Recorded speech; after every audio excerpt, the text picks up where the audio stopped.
ആഗോള തലത്തിൽ ആയുധ ഇറക്കുമതിയിൽ ഇന്ത്യ 2ാം സ്ഥാനത്ത്. ന്യൂഡൽഹി ആഗോള തലത്തിൽ ഏറ്റവുമധികം ആയുധം ഇറക്കുമതി ചെയ്യുന്ന 2ാമത് രാജ്യം ഇന്ത്യ.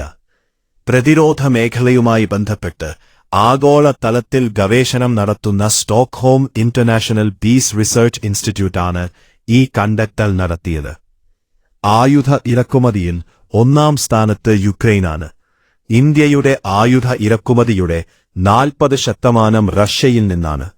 ഫ്രാൻസിൽ നിന്ന് 29%, ഇസ്രായേലിൽ നിന്ന് 15% ഇറക്കുമതി ചെയ്യുന്നു. ഇന്ത്യ സ്വന്തമായി ആയുധം വികസിപ്പിച്ചു ആരംഭിച്ചതോടെ കഴിഞ്ഞ 5 വർഷം നമ്മുടെ ഇറക്കുമതിയിൽ ആമതിയിൽ നേരിയ കുറവ് വന്നിട്ടുണ്ട്. കഴിഞ്ഞ ഒരു ദശകമായി റഷ്യയിൽ നിന്നുള്ള ആയുധ ഇറക്കുമതി കുറച്ചെന്നും ഫ്രാൻസ്, ഇസ്രായേൽ, അമേരിക്ക എന്നിവിടങ്ങളിൽ നിന്നുള്ള ഇറക്കുമതി കൂട്ടിയെന്നും കണക്കുകൾ വ്യക്തമാക്കുന്നു.